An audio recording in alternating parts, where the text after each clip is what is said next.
Morning student, welcome to my YouTube channel talent education point online classes. मैं देवेंद्र सिंह आपका इस YouTube channel पे स्वागत करता हूं। ईश्वर से प्रार्थना करता हूं कि संसार में फैली भयंकर महामारी कोरोना से आप सब सुरक्षित होंगे, स्वस्थ होंगे, तैंतीस से आप सोशल डिस्टेंसिंग एवं लॉकडाउन का पालन कर रहे होंगे। इन्हीं सभी शुभकामनाओं के साथ शुरू करते हैं आज की कक्षा का टॉपिक। जैसे कि आप जानते हैं हमारी हरियाणा जीके चल रही है और उस हरियाणा जीके में हम रेवाड़ी डिस्ट्रिक्ट को कवर कर रहे हैं। इस पीरियड में हम डिस्कस करने वाले हैं रेवाड़ी से संबंधित कुछ अन्य महत्वपूर्ण प्रश्नों को। So let's start the topic without wasting time.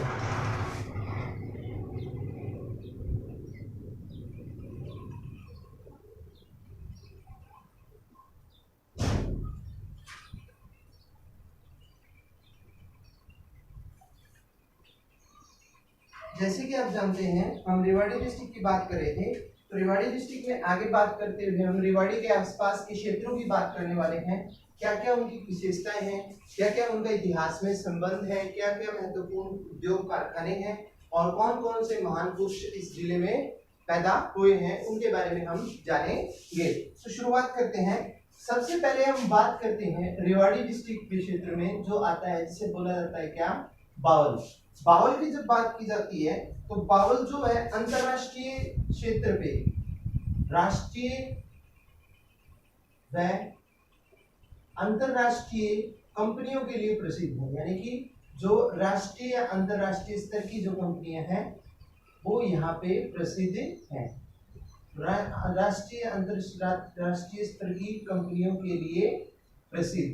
ठीक है, अब हम इसमें जानेंगे कि भाई राष्ट्रीय और अंतरराष्ट्रीय स्तर पर कौन कौन सी कंपनियां हैं, यहाँ पे कौन कौन सी कंपनियों के कारण ये जाना जाता है। तो इसमें आप बता सकते हो कि जो महत्वपूर्ण कंपनियां आती हैं, महत्वपूर्ण कंपनियां रेवाड़ी डिस्ट्रिक्ट की,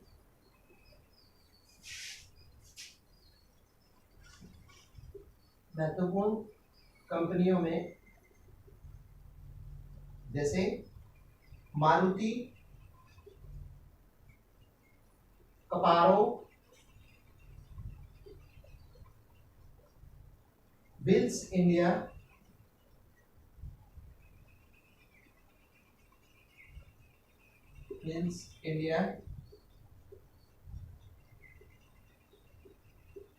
YKK, मुसासी, नेरोलेक,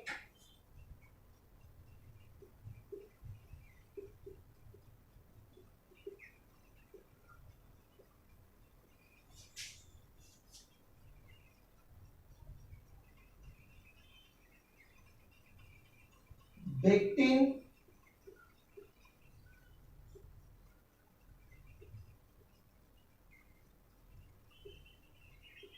भिंडा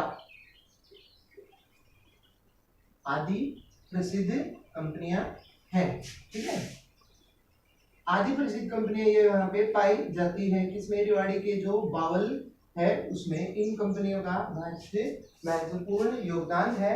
हजारों की संख्या में लोगों को जो वहाँ के नागरिक हैं, जो अन्य लोग हैं, वहाँ के लोगों को रोजगार उपलब्ध कराने में। ठीक है, इससे आगे जब हम बढ़ते हैं तो हम ये जानते हैं कि बावल के बाद जो अन्य क्षेत्र है, बावल का तो एक हमने देखा कि महत्वपूर्ण स्थान है किसमें, रेवाड़ी डिस्ट्रिक्ट में। बावल के बाद जो दूसरे नंबर पे आता है रेवाड़ी डिस्ट्रिक्ट का जिसका महत्वपूर्ण स्थान है वो है आपका धारूड़ा।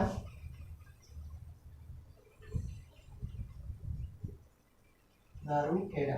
जब हम धारूड़ा की बात करते हैं तो धारूड़ा जो है रेवाड़ी जिले के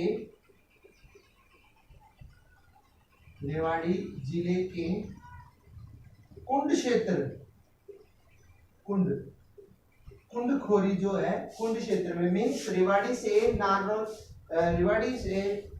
जिले के कुंड स्तर पर, जिले के कुंड स्तर के क्षेत्र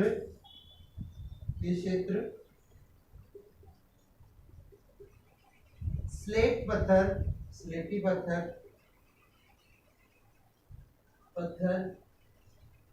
के लिए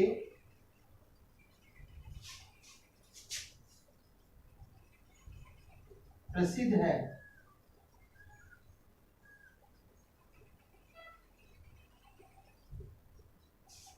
ठीक है।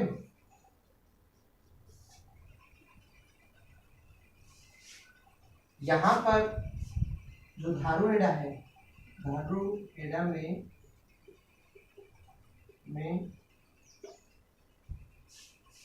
सहगल पेपर मिल सहगल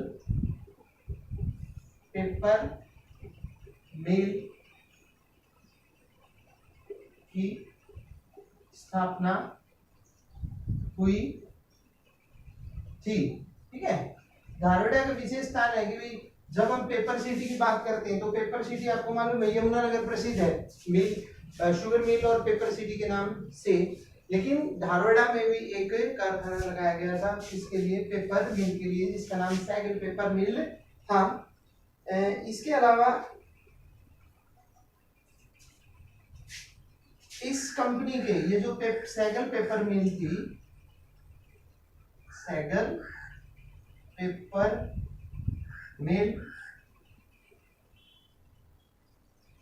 के लिए बहुत सा धन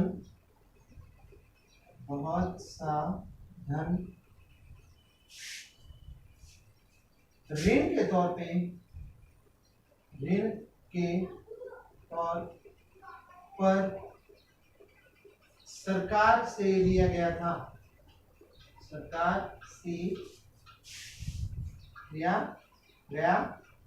आप बता सकते हो कि भाई ये जो धारूहेड़ा में पेपर मिल स्थापित हुई थी, क्या सहगल पेपर मिल, इसके लिए बहुत ज्यादा लोन गया था गवर्नमेंट से। जैसे लोन लेते हैं किसी भी उद्योग या कारखाने को स्थापित करने के लिए, वैसे सहगल मिल को स्थापित करने के लिए सरकार से ऋण या लोन लिया गया था। ठीक है, इसके अलावा किंतु यह असफल रही, किंतु सहगल पेपर मिल असफल साबित हुई। ठीक है, जो सहगल पेपर मिल थी वह चली नहीं बल्कि असफल साबित हुई। ठीक है, और सरकारी पैसा जो लोन लिया था वो डूब गया, सहगल पेपर मिल में कोई फायदा नहीं हुआ। ठीक है, तो इन क्षेत्रों का महत्वपूर्ण स्थान है किसमें, रेवाड़ी डिस्ट्रिक्ट में। अब हम इससे आगे बढ़ते हुए जो रेवाड़ी डिस्ट्रिक्ट में प्रसिद्ध व्यक्ति हुए हैं उनके बारे में थोड़ा सा डिस्कस करते हैं कि भाई रेवाड़ी जिले के जो प्रसिद्ध या प्रमुख व्यक्ति हैं वो कौन कौन थे। तो रेवाड़ी जिले के प्रमुख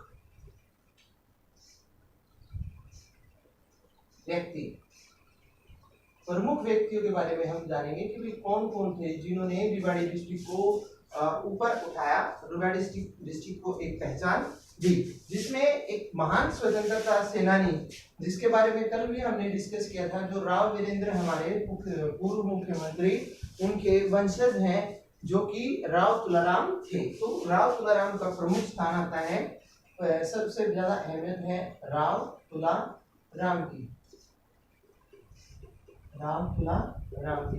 जब हम राव तुलाराम की बात करते हैं तो राव तुलाराम जो थे वो बहुत बड़े स्वतंत्रता सेनानी थे।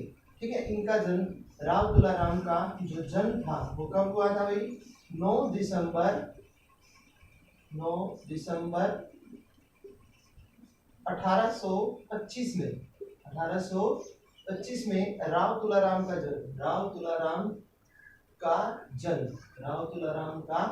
जन्म जो था वो 9 दिसंबर 1825 में रेवाड़ी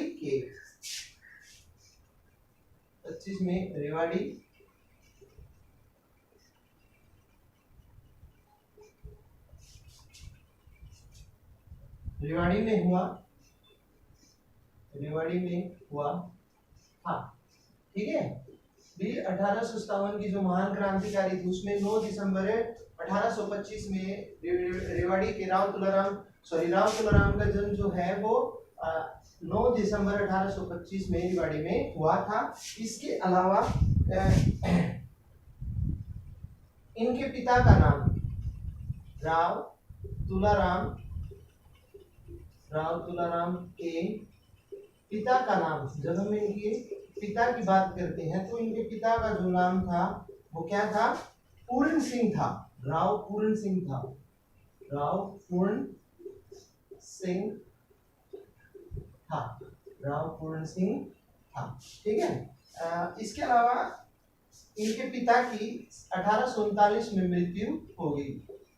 सन 1839 में राव तुलाराम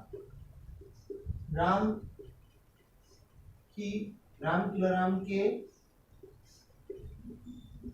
पिता की मृत्यु हुई।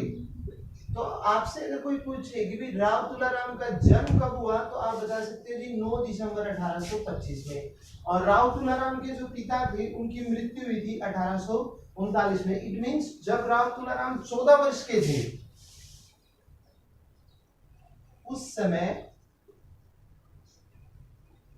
राव तुलाराम कब, जब उनके पिता की मृत्यु हुई, राव तुलाराम की आयु कितनी थी? 14 वर्ष। यानी कि 14 वर्ष की आयु में जो राव तुलाराम थे उनके पिता की मृत्यु हो चुकी थी। ठीक है। इसके अलावा पिता की मृत्यु के बाद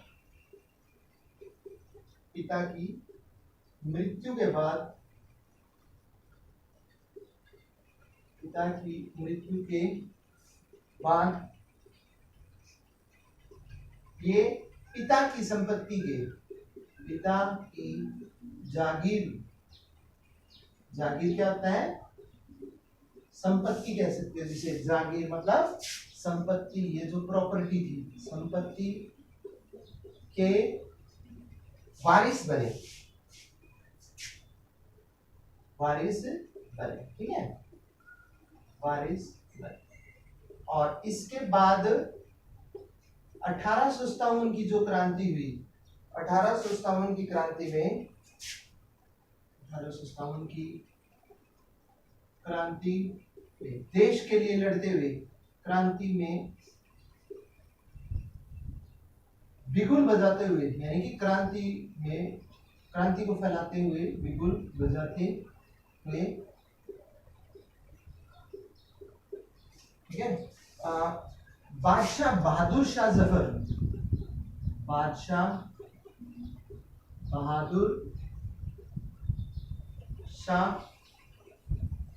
जफर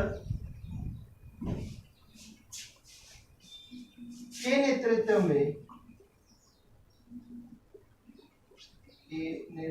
में अंग्रेजी राज्य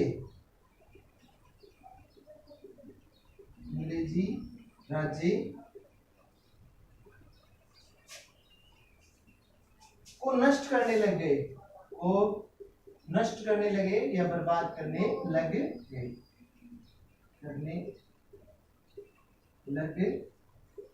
गए।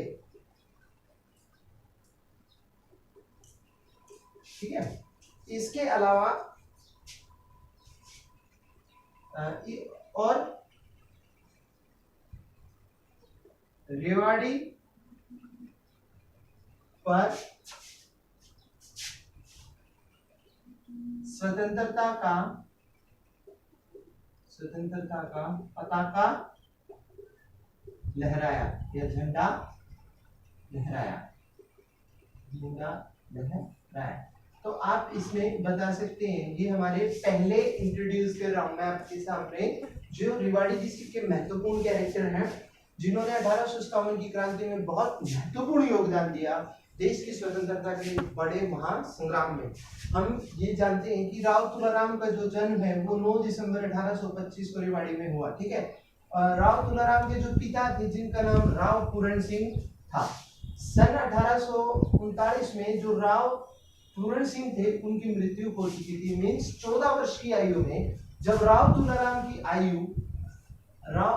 की जो आयु थी वो कितनी थी? 14 वर्ष, जब उनके पिता की मृत्यु हो गई। और उनके पिता की मृत्यु के बाद जो भी उनकी प्रॉपर्टी थी या संपत्ति थी या जो भी उनकी जागीर थी उनके पिता की, वो सीधी आगे किसके पास?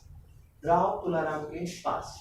और उसके बाद में 1857 की क्रांति में वो सम्मिलित हो गए। कौन? राव तुलाराम। और उस क्रांति का नेतृत्व कर रहे थे कौन? बादशाह बहादुर शाह जफर। और इस नेतृत्व के बाद वो क्या करने लगे, जो अंग्रेजी रियासत थी उनको, अंग्रेजी जो हुकूमत थी उसको नष्ट करते चले गए और रेवाड़ी जो अंग्रेजों के अधीन था उसे स्वतंत्र कराया।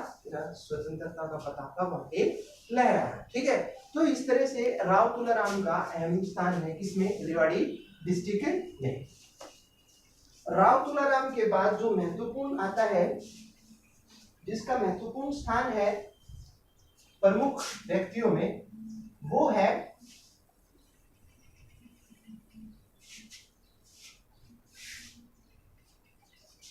इब्राहिम बारह हजारी की मस्जिद।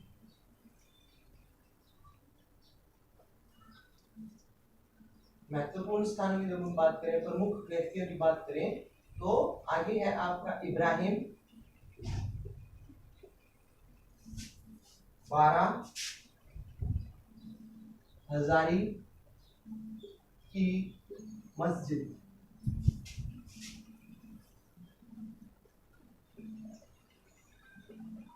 जब हम इस मस्जिद की बात करते हैं तो हमें पता चलता है कि इब्राहिम बारह मस्जिद, ये जो नाम पड़ा है इब्राहिम बारह हजारी, इब्राहिम बारह हजारी, अगर हम इसको समझें तो हमें ये पता चलता है कि इब्राहिम बारह हजारी की जब हम बात करते हैं तो इब्राहिम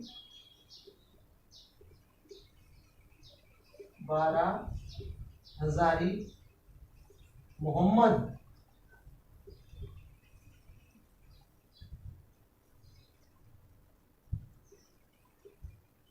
गौरी एक जनरल था, एक जनरल था, मतलब मुस्लिम लोगों के वो अंग्रेजी सरकार के अधीन का एक करता था। ठीक है, और ये जो इब्राहिम बारह हजारी थी उसने रेवाड़ी के चौहान, रेवाड़ी के चौहान जिनका नाम क्या था? रेवाड़ी के चौहान को हराकर मुस्लिम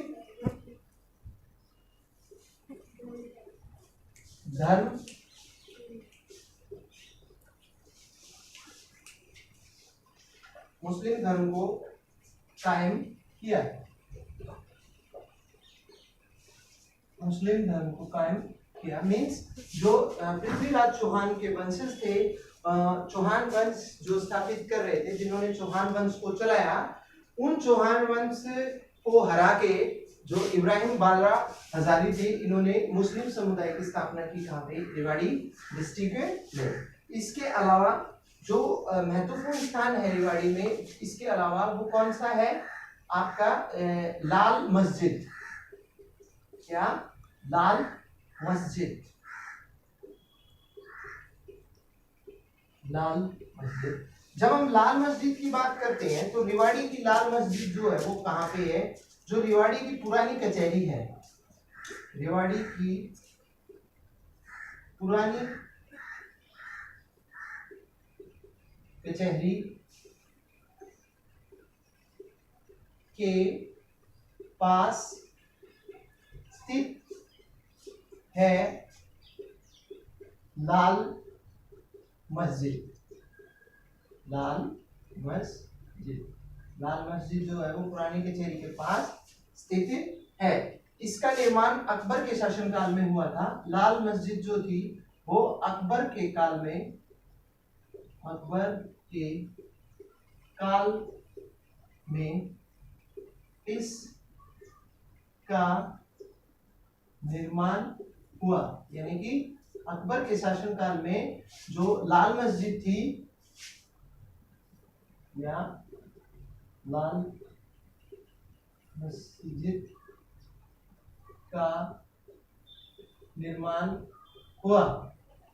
ठीक है, लाल मस्जिद का जो निर्माण है वो अकबर के शासनकाल में हुआ था, या अकबर के समय में हुआ था। इससे आगे जब हम चलते हैं तो ये हमें मालूम है सन 1570 के लगभग, सन 1570 के लगभग इस मस्जिद का निर्माण हुआ था। यानी कि सन 1570 के लगभग जो है ये मस्जिद बनी थी। ठीक है। इसके अलावा जब हम अन्य चीजों की बात करते हैं लाल मस्जिद के अलावा, लाल मस्जिद से आगे चलते हैं तो रेवाड़ी डिस्ट्रिक्ट की जो महत्वपूर्ण चीज है वो है क्या, रानी की डोडी।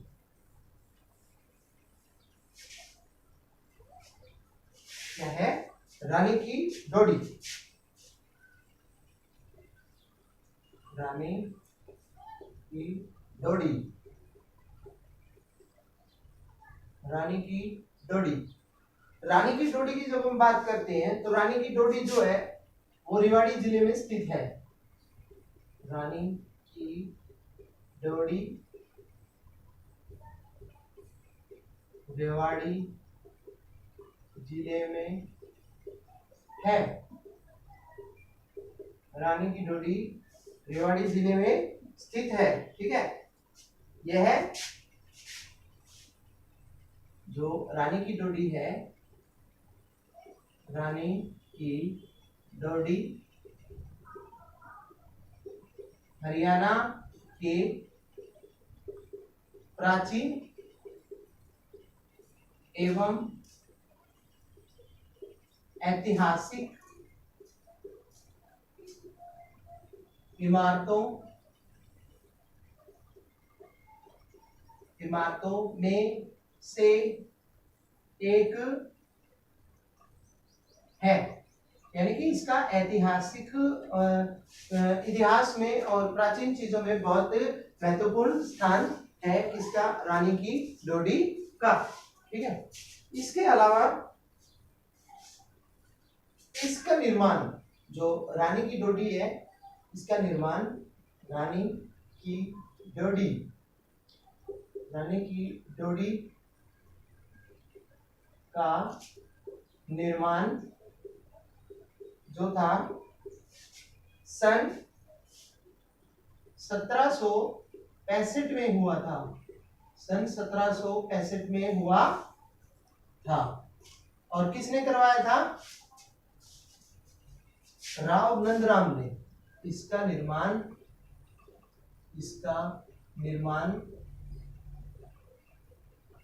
राव नंदराम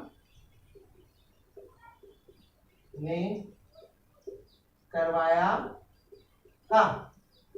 इसका निर्माण जो है वो राव नंदराम ने करवाया था। ठीक है। रानी की डोडी। जब हम रानी की डोडी से आगे चलते हैं तो हमें पता चलता है कि अगली जो हमारी ऐतिहासिक चीज है वो है रामपुरा का मंद महल। रामपुरा महल। जब हम रामपुरा महल की बात करते हैं तो यह एक भव्य महल है। मीन्स बहुत बड़ा महल है। भव्य महल है। कौन सा, रामपुरा का महल। ठीक है। इसके अलावा जब हम, ठीक है, तो हम बात कर रहे थे किसके बारे में, रामपुरा महल के बारे में। रामपुरा महल जो है एक भव्य महल है, एक बहुत बड़ा महल है। इसके अलावा जब रामपुरा महल की बात की जाती है तो हम जानते हैं कि रामपुरा महल का निर्माण, रामपुरा महल का निर्माण जो है, रामपुरा महल का निर्माण राव तेज सिंह ने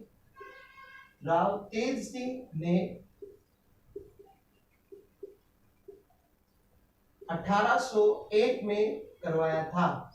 1801 में जो राव तेज सिंह थे उन्होंने रामपुरा महल का निर्माण जो है वो करवाया था। ठीक है। ठीक है। तो ये हमारे कुछ ऐतिहासिक चीजें हैं जो कि रेवाड़ी डिस्ट्रिक्ट के बारे में है, जिनके बारे में आपको जानना बहुत जरूरी है।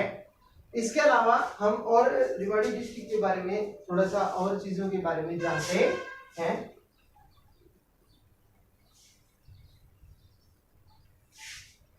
रामपुरा महल के बाद जो अन्य महत्वपूर्ण चीज आती है रेवाड़ी डिस्ट्रिक्ट की, जिसको बोला जाता है क्या, कानोट दरवाजा।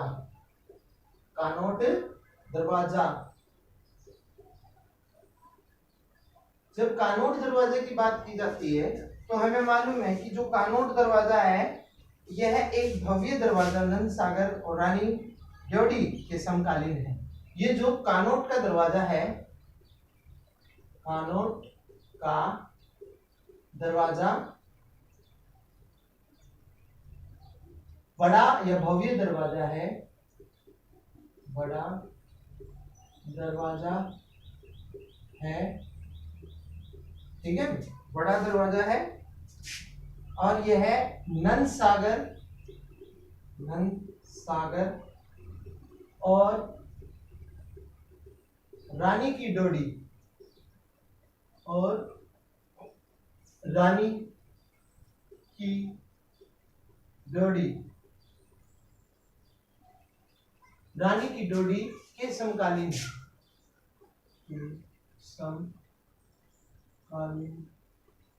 है, के समकालीन है, ठीक है। इसका निर्माण इसे या कनौट के दरवाजे का निर्माण इसे नंदराम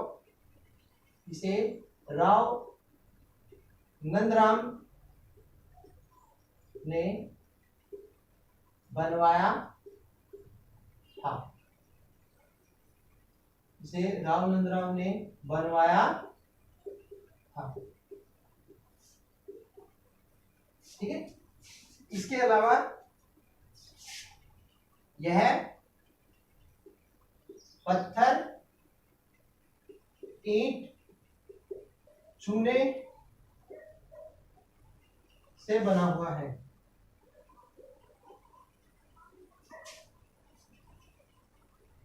से बना हुआ है।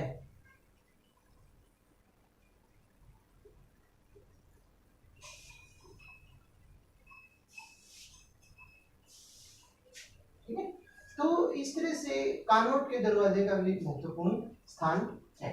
तो इन सारी चीजों के कारण आप समझ सकते हैं कि जो है प्राचीन स्थान है, प्राचीन लोग हैं, इनके कारण रेवाड़ी डिस्ट्रिक्ट की जो अहमियत है बहुत ही महत्वपूर्ण स्थान है। रेवाड़ी जिले की जो ये है बहुत ही अस्तित्व प्रदान करते हैं। अगली कक्षा में हम इससे बची कुछ रेवाड़ी की और अन्य रुचिदार जगहों के बारे में या लोगों के बारे में जानेंगे, ताकि आपको रेवाड़ी जिले के बारे में और अधिक गहराई से पता चल सके। उम्मीद करता हूं कि जो हमने इस जीके की क्लास में पढ़ा है वो आपको पसंद आया होगा। यदि आपको कोई त्रुटि या कमी लगी हो तो आप उसे कमेंट बॉक्स में मेंशन कर सकते हैं। यदि आपको पढ़ाया हुआ अच्छा लगा हो तो आप इसे लाइक करें, शेयर करें। यदि आपने चैनल को सब्सक्राइब नहीं किया है तो आप चैनल को सब्सक्राइब करें। मिलता हूं मैं आपसे अगली कक्षा में। जय हिंद, जय भारत।